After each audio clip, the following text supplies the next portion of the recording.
આજે આપણે calcium oxide, calcium hydroxide અને કેલ્શિયમ કાર્બોનેટ વિશે સમજીએ. તો સૌથી પહેલા આપણે કેલ્શિયમ ઓક્સાઇડ વિશે સમજીએ. કેલ્શિયમ ઓક્સાઇડ છે એનું બીજું નામ છે કળી ચૂનો. આ નામ છે એ યાદ રાખવાનું છે. હવે આપણે રાસાયણિક સમીકરણ જોઈએ.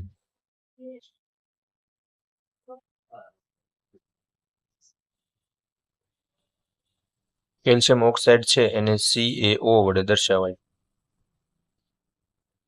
અને કેલ્શિયમ ઓક્સાઇડ કહેવાય. હવે આ કેલ્શિયમ ઓક્સાઇડ છે એને પાણી સાથે પ્રક્રિયા કરીએ, H2O છે એને પાણી કહેવાય. જ્યારે કેલ્શિયમ ઓક્સાઇડને પાણી સાથે પ્રક્રિયા કરાવીએ ત્યારે કેલ્શિયમ ઓક્સાઇડ છે એ ધડાકા અવાજ સાથે ફૂટવા લાગે છે અને આ કેલ્શિયમ ઓક્સાઇડ છે એ કેલ્શિયમ હાઇડ્રોક્સાઇડમાં રૂપાંતર પામે છે. આ CaOH ટ્વાઇસને કેલ્શિયમ હાઇડ્રોક્સાઇડ કહેવાય.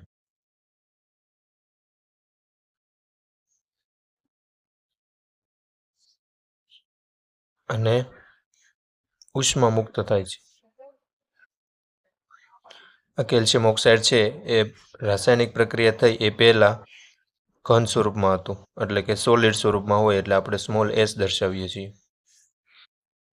પછી H2O છે એને પાણી એટલે કે લિક્વિડ સ્વરૂપમાં દર્શાવાય. હવે પાણીમાં કોઈ પણ દ્રાવણ બને તો એ જલીય કહેવાય, એટલે કે એક્વિયસ, અને સાથે ઉષ્મા મુક્ત થાય છે. તો આ રાસાયણિક સમીકરણ દરેકને સમજાણવું છે. હવે આ કેલ્શિયમ ઓક્સાઇડ છે એના આપણે ઉપયોગો જોઈએ.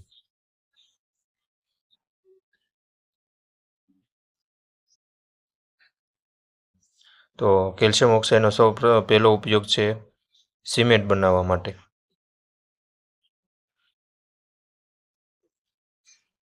સિમેન્ટ બનાવવા માટે કેલ્શિયમ ઓક્સાઇડનો ઉપયોગ થાય છે. ત્યારબાદ બીજો ઉપયોગ લોખંડ ઉદ્યોગોમાં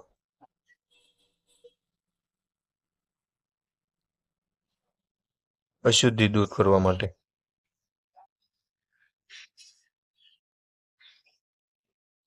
હવે લોખંડ ઉદ્યોગોમાં સલ્ફર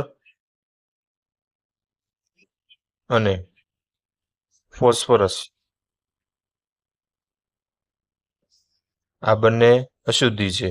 આ અશુદ્ધિને દૂર કરવા માટે કેલ્શિયમ ઓક્સાઇડનો ઉપયોગ થાય છે. લોખંડમાં રહેલી અશુદ્ધિ જેવી કે સલ્ફર અને ફોસ્ફરસ, આ અશુદ્ધિને દૂર કરવા માટે કેલ્શિયમ ઓક્સાઇડનો ઉપયોગ થાય છે. ત્યારબાદ આપણે ત્રીજો ઉપયોગ જોઈએ પાણીના શુદ્ધિકરણમાં. પાણી શુદ્ધિકરણમાં હવે પાણીમાં અમુક હાનિકારક બેક્ટેરિયા રહેલા હોય છે, તો એ હાનિકારક બેક્ટેરિયાનો નાશ આપણે કેલ્શિયમ ઓક્સાઇડ દ્વારા કરી શકીએ. કેલ્શિયમ ઓક્સાઇડને પાણીમાં ઉમેરીએ તો એ પાણીમાં રહેલા બેક્ટેરિયાને નાશ કરે છે. તો આ ઉપયોગ છે એ યાદ રાખવું. ત્યારબાદ હવે આપણે કેલ્શિયમ હાઇડ્રોક્સાઇડ જોઈએ.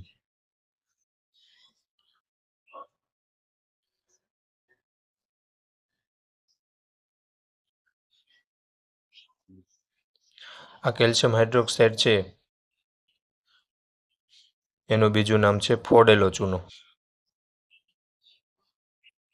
હવે આપણે શરૂઆતમાં જે આ પ્રક્રિયા જોઈ કે જેમાં કેલ્શિયમ ઓક્સાઇડ છે એ પાણી સાથે પ્રક્રિયા કરે ત્યારે કેલ્શિયમ ઓક્સાઇડ છે એ ફૂટવા લાગે છે અવાજ સાથે, અને શું બને છે? કેલ્શિયમ હાઇડ્રોક્સાઇડ છે. તો આ કેલ્શિયમ હાઇડ્રોક્સાઇડ છે એને આપણું બીજું નામ શું આપ્યું? ફોડેલો ચૂનો. આ કેલ્શિયમ હાઇડ્રોક્સાઇડ જેને આપણે ફોડેલો ચૂનો કહી શકીએ અથવા તો કેલ્શિયમ હાઇડ્રોક્સાઇડ પણ કહી શકીએ.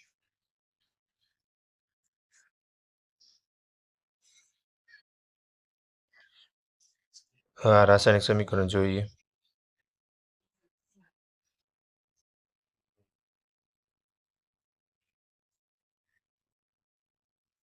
તો આ કેલ્શિયમ હાઇડ્રોક્સાઇડ જે ઉત્પન્ન થયો હતો એ કેલ્શિયમ હાઇડ્રોક્સાઇડની પ્રક્રિયા હવે આપણે કાર્બન ડાયોક્સાઇડ વાયુ સાથે કરાવીએ. હવે પહેલાંના સમયમાં જ્યારે ઘર બનાવવામાં આવતા ત્યારે દિવાલને મજબૂત કરવા માટે આ કેલ્શિયમ હાઇડ્રોક્સાઇડનો ઉપયોગ થતો. કેલ્શિયમ હાઇડ્રોક્સાઇડ છે એને દિવાલ ઉપર લગાડી દેવામાં આવે એટલે દિવાલ છે એ મજબૂત થતી. હવે કેવી રીતે થાય છે એ સમજીએ. હવે દિવાલ ઉપર આપણે કેલ્શિયમ હાઇડ્રોક્સાઇડ લગાડીએ એટલે થોડાક દિવસોમાં આ કેલ્શિયમ હાઇડ્રોક્સાઇડ છે કે જે દિવાલ ઉપર લગાડેલ છે, તો આ કેલ્શિયમ હાઇડ્રોક્સાઇડ છે એ વાતાવરણમાં રહેલા કાર્બન ડાયોક્સાઇડ વાયુ સાથે પ્રક્રિયા કરે છે, અને પ્રક્રિયા કરે એટલે કેલ્શિયમ કાર્બોનેટ બને છે, CaCO3. આ કાર્બન ડાયોક્સાઇડ વાયુ, આ કેલ્શિયમ કાર્બોનેટ,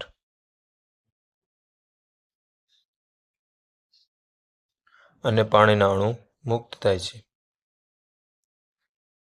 હવે ફરીવાર સમજાવું.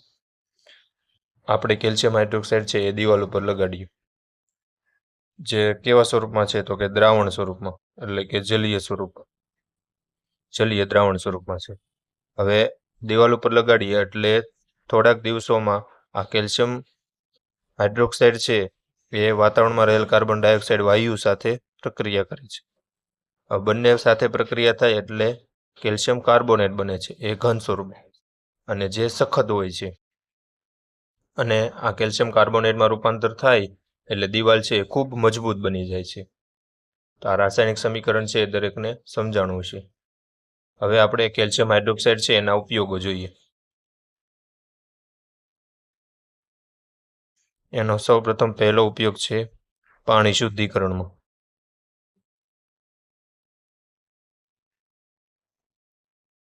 કેલ્શિયમ ઓક્સાઇડ અને કેલ્શિયમ હાઇડ્રોક્સાઇડ બંનેનો ઉપયોગ સેમ છે. એક કયો તો કે પાણીના શુદ્ધિકરણમાં.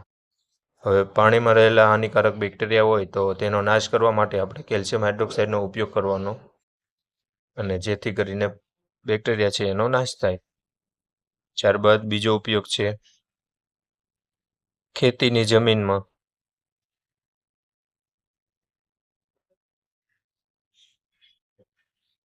pH વધારવા માટે. હવે આ અમુક લોકોને નહીં સમજાણું હોય તો આપણે વિગતવાર સમજીએ. હવે ખેતીની જમીનમાં જો pH ઘટી જાય તો pH વધારવી પડે. તો pH વધારવા માટે કેલ્શિયમ હાઇડ્રોક્સાઇડનો ઉપયોગ થાય છે.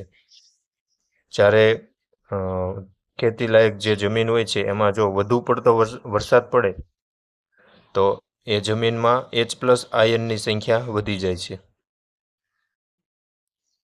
H+ આયનની સંખ્યા વધી જાય એટલે એ જમીન કેવી થઈ જાય તો કે એસિડિક જમીન થઈ જાય.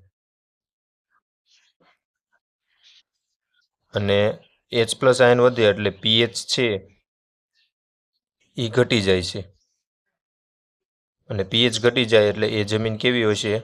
એસિડિક જમીન હોય. H+ આયન વધી જાય અથવા pH ઘટી જાય તો એવી જમીન કેવી હોય છે? એસિડિક જમીન હોય. હવે આ એસિડિક જમીનમાં આપણે કોઈ પણ પાક સારા રીતે ઉગાડી શકીએ નહીં. તો હવે એસિડિક જમીન ન રહેવા દેવી હોય, એટલે કે તટસ્થ કરવી હોય, તો આપણે શું કરવાનું તો કે એ જમીનને તટસ્થ કરવા માટે આપણે કેલ્શિયમ હાઇડ્રોક્સાઇડનો ઉપયોગ કરવાનો. જમીનમાં કેલ્શિયમ હાઇડ્રોક્સાઇડ આપણે ઉમેરી દઈએ તો pH છે એ તટસ્થ થઈ જાય, એટલે કે pH છે એ વધી જશે. ક્યારે? જ્યારે કેલ્શિયમ હાઇડ્રોક્સાઇડ ઉમેરીએ ત્યારે. અને pH છે એ 6.5 થી 7.5 વચ્ચે આવી જાય તો એ જમીન છે એ તટસ્થ કહેવાય. તો હવે આ બીજો ઉપયોગ છે એ દરેકને સમજાણો છે. pH ઘટી જાય તો એ જમીન એસિડિક કહેવાય, એટલે pH આપણે વધારવા માટે આપણે કેલ્શિયમ હાઇડ્રોક્સાઇડનો ઉપયોગ કરવાનો. તો આ ઉપયોગ તમને સમજાણો છે. ત્યારબાદ હવે આપણે ત્રીજું, કેલ્શિયમ કાર્બોનેટ.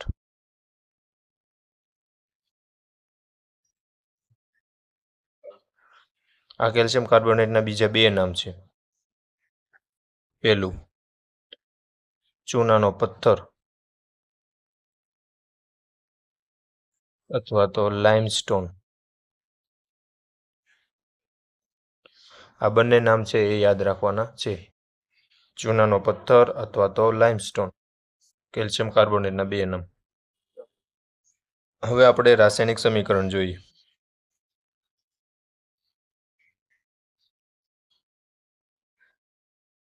હવે અહીંયા અગાઉની જે આપણે પ્રક્રિયા જોઈ એમાં આપણને કેલ્શિયમ કાર્બોનેટ મળ્યો હતો. હવે આ કેલ્શિયમ કાર્બોનેટ જે ઘન સ્વરૂપમાં છે એને આપણે ગરમ કરીએ એટલે કે ઉષ્મા આપીએ.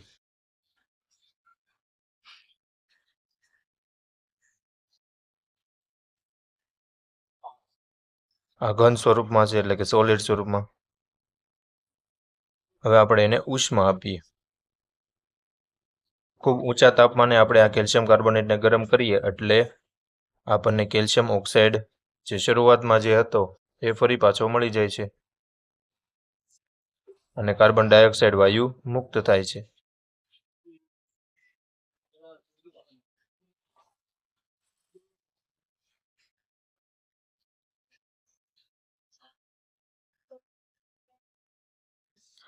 તો આ સમીકરણ સમજાણું છે, ફરીવાર સમજાવું. આ કેલ્શિયમ કાર્બોનેટ જે ઘન સ્વરૂપમાં હતો એને આપણે ખૂબ વધારે ઊંચા તાપમાન ઉષ્મા આપીએ એટલે એ કેલ્શિયમ ઓક્સાઇડમાં રૂપાંતર પામે છે, જે શરૂઆતમાં જે આપણે પ્રક્રિયા કરી હતી એ, અને કાર્બન ડાયોક્સાઇડ વાયુ વાતાવરણમાં મુક્ત થાય છે.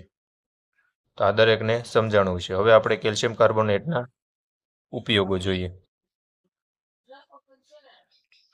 તો સૌપ્રથમ પહેલો ઉપયોગ આપણે જોઈએ, ખેતીની જમીનમાં પીએચ વધારવા. કેલ્શિયમ હાઇડ્રોક્સાઇડની જેમ કેલ્શિયમ કાર્બોનેટનો પણ એ જ ઉપયોગ છે કે ખેતીની જમીનમાં પીએચ વધારવા માટે. ત્યારબાદ બીજો, આપણે બ્લેકબોર્ડમાં જે ચોકનો ઉપયોગ કરીએ છીએ તો એ ચોકમાં શું હોય છે તો કે કેલ્શિયમ કાર્બોનેટ હોય છે.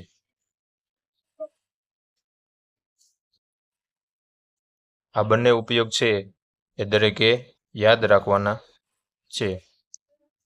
ખેતીની જમીનમાં પીએચ વધારવા અને બીજું ચોક કે જે આપણે બ્લેકબોર્ડમાં આપણે ઉપયોગ કરીએ છીએ એ ચોકમાં કેલ્શિયમ કાર્બોનેટ રહેલો હોય છે. ત્યારબાદ એક વધારે એક ઉપયોગ જોઈ લઈએ. માર્બલ આપણે દરેકે જોયેલો છે, ઘરમાં આપણે લગાડીએ છીએ. આ માર્બલ છે એ માર્બલમાં મુખ્યત્વે કેલ્શિયમ કાર્બોનેટ રહેલો હોય છે. તો આ ત્રણ ઉપયોગ દરેકને સમજાણા છે. આશા રાખું કે દરેકને આ વિડીયો સમજાણો છે. Thank you.